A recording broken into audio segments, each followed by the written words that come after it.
Mwiriwe neza, amahoro y'Imana akomeza bane namwe, njye ubasuhuza nitwe Ridadi, hano ni kuri YouTube channel wacu ni byiza 30. Mwuzaniye iyindi video ikwereka uburyo wakoresha telefone yawe ukinjiza amafaranga. Niba ari ubwa mbere ubonye video zanjye, wibuke gukora subscribe. Ikindi nubona iyi video yagufashije, uze kuyiha like ndetse uyisharinge no ku bandi. Video y'uyu munsi iravuga kuri app cyangwa platform yitwa Honeygain. Urabona hano bari kutubwira ngo Honeygain is the first ever app that allows its users to make money online by sharing their internet connection. Reach your network's full potential. No kuvuga ngo iyi app ikintu ikora ni ugusharinga internet yawe n'abandi bantu. Ni ukuvuga ngo muzi ko kugira ngo ukoreshe internet nuko haba hariho iminara abantu bubatse kugira ngo bajye bagurisha internet.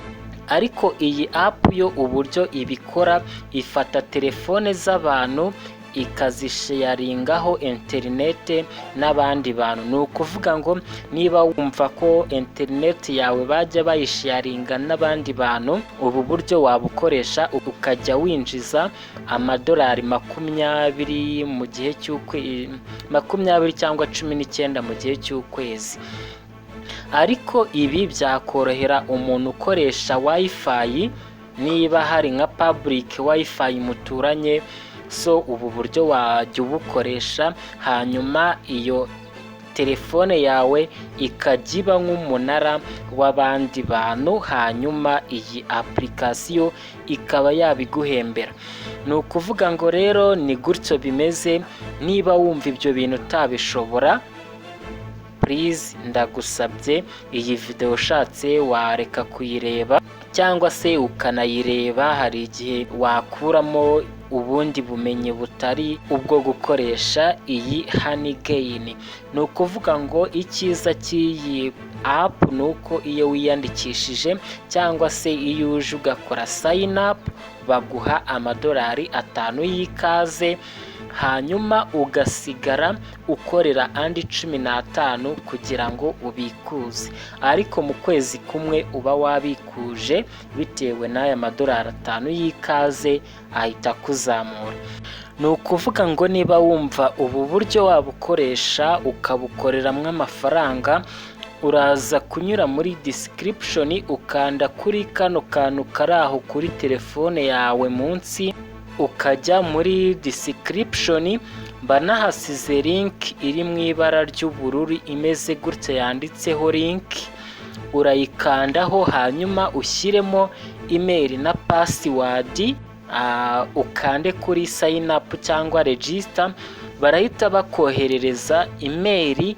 Ikintu urasabwa gukora, urahita ujya muri Gmail ya telefone yawe, hanyuma urebe email bakoherereje.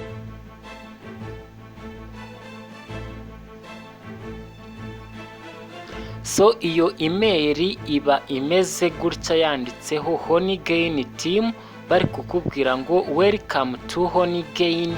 Uraza uyifungure, urabona urazamura ahangaha, uhite uza kuri verify email.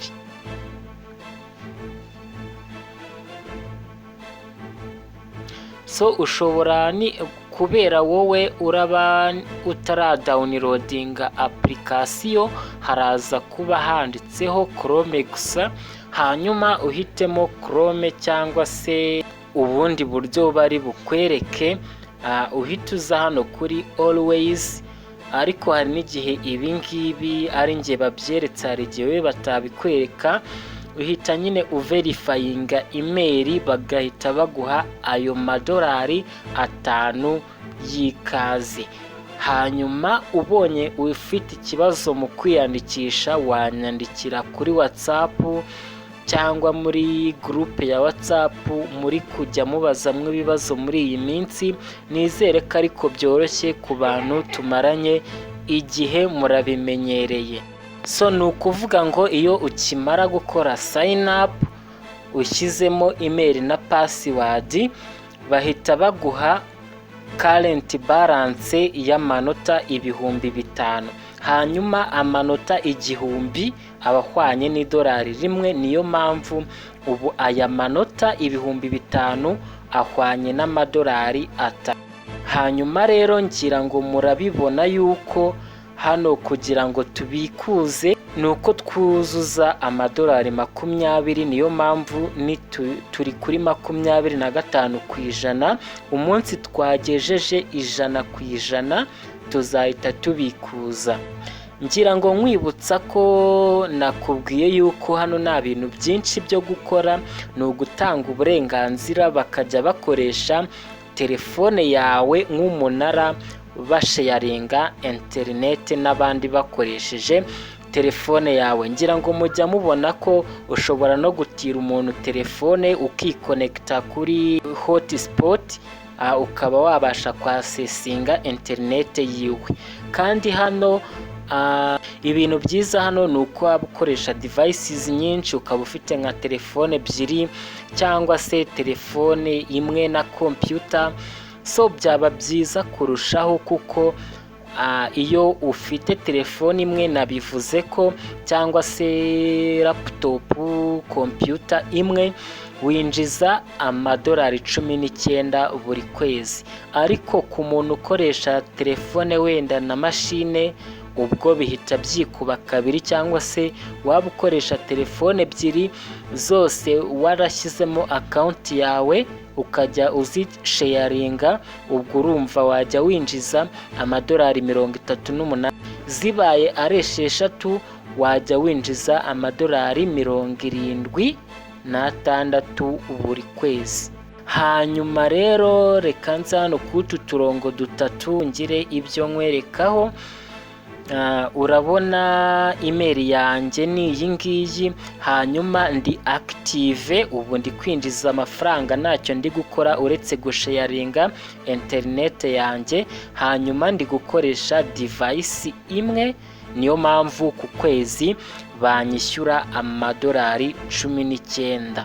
Ni ukuvuga ngo iyi nayo iba ari game bayita jump task, uraza ukayikina hanyuma nabyo bakabiguhembera. Reka nze nkomeze nzamure nkwereke n'ibindi byose uburyo bikora.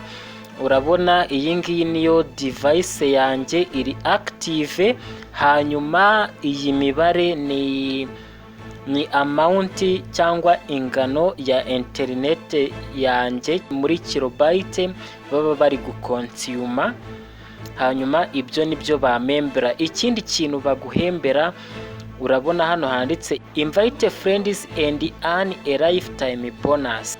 Everyone who joins Honeygain using your referral link gets 5 starting gift and you earn forever bonus equal to 10% of their earnings.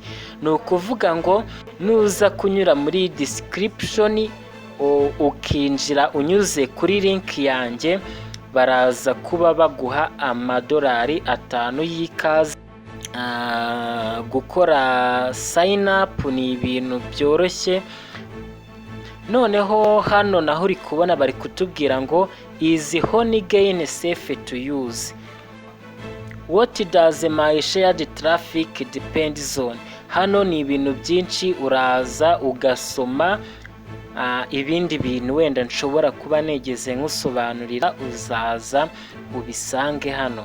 Hanyuma ushobora kuba followinga kuri Instagram, kuri Twitter, Facebook, kuri Reddit cyangwa no ku zindi mbuga nkoranyambaga zitandukanye. Ariko niba aribwo ugitangira, uzabona ahantu handitse download app. So nahangaha add more devices by downloading app. Uzaza hano udownloading app, cyangwa se unyure ahandi hantu uzabona byanditse udownloading iyo app. Reka nze nkwereke ukuntu iyo app ibimeze. Iyo app ni iyi ngiyi bayita Honeygain. nizere ko utazajya muri Google Play Store ngo ujye kuyishaka, kuko haba hariho app nyinshi zanditseho Honeygain ariko atarizo z'ukuri. Inzira nziza ni ukunyura muri description kugira ngo unyure kuri referral link yanjye ndetse banaguhe ayo madolari 5 y'ikaze. Hanyuma rero hano turi muri iyi app, hano ni kuri home.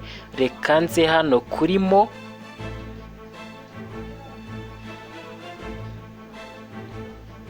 nje hano kurimo ngira urabona ya balance yanjye y'amanota 5,000.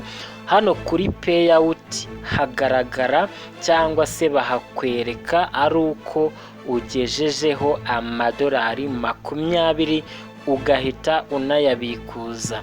Reka nze hano muri settings mwereke ukuntu uzasetinga account yawe neza. Ariko nanone ubonye ubu buryo utakomeza kubukoresha kandi waramaze kwiyandikisha, ntabwo ari byiza ko wakomeza uri logged in, kuko bazakomeza bajye bakoresha internet yawe forever and ever. Ibyiza ni uko wazaza hano kuri logout. Iki ni ikintu cy'ingenzi mbibiye my friend. Niba ubona utabirimo ugiye kurekana n'ubu buryo waramaze gukora account, uzaze kuri logout ubisohokemo kugira ngo umenye ko ufite security ya telefone na internet byawe. Hanyuma reka nze nyure kuri settings mwereke uburyo uzasetinga account yawe. Ni ukuvuga ngo hano hambere duhereye handitse ngo share internet and in. If turned off, Honeygain will not in money. Ni ukuvuga ngo turamutse tuje hano tugafunga gutya, so ntago bazasharinga internet yacu, kandi batayisharinze ntacyo twakinjiza. Ariko nituza tugafungura, tuba dutanze uburenganzira bw'uko bazajya basesinga internet yacu ndetse bakabiduhembera. Hano handitse use mobile data. If turned off, Honeygain will work only on Wi-Fi. Noneho niba ushaka ko uzajya utanga uburenganzira bw'uko basharinga internet yawe uri gukoresha Wi-Fi gusa, uzajya uza hano uhafunge. Icyo gihe uri gukoresha mobile data zisanzwe ama megabyte yawe ntago bazigera bayaccessinga kugira ngo bayasharinge n'abandi bantu. Ariko nuza ukafungura uzaba utanze uburenganzira. Hano handitse set mobile data limit. Ni ukuvuga ngo ushobora kuba ufite nka gigabyte imwe kandi udashaka ko yose bayisharinga, ushaka ko basharingaho nka megabyte 200 gusa. Icyo gihe uzaza ushyireho limiti kugira ngo internet yawe yose batayikonsoma bakayimara. Gusa njyewe narahafunze kuko njyewe nta kibazo cya internet mba mfite. Hano handitse allow usage on battery. Ni ukuvuga ngo turned off, Honeygain will earn money only while charging. Uramutse uhafunze kubera iyi app itwara umuriro mwinshi, bazajya basesinga cyangwa basharinga connection yawe ari uko uri gucaginga gusa. Bitewe n'ibyo ubona wifuza nibyo uzajya ugenda utangaho uburenganzira, hanyuma ibindi udashaka ubyihorere. Language ni uguhitamo language. Hano ni disable battery savings, nabyo uraza ukabisoma. Start when device boots. So ibi byose uraza ukabisoma, ibyo ushaka ukabitangaho uburenganzira, ibyo udashaka ukabyihorera. Nizere ko iyi video rero byose nabisobanuye iby'ingenzi. Hari icyo utasobanukiwe wanyandikira muri comment. Ndaza gusiga na link ya groupe yanjye yo kuri WhatsApp nakereye ku munsi w'ejo, mujye mumbazaho ibibazo bitandukanye, kuko naje gusanga iyo buri wese ambaza ikibazo ku giti cye hari ibyo ngenda nsobanura inshuro nyinshi, ariko nimuzajya muza muri groupe mukambariza muri groupe, hari ikibazo ushobora kuba ufite, wagera muri groupe ugasanga hari abakibajije ugahita ubona igisubizo, cyangwa se nawe ukaba watanga igisubizo. Ni ukuvuga ngo iyo groupe ni ya twese, muyijoyininge twese tujye dufatanya, duhurize hamwe, twungurane ibitekerezo kugira ngo twese dutere imbere. Njyewe sinshaka kuzabona mbaye umukire abandi ari abakene, nshaka ko twese tuba bakire.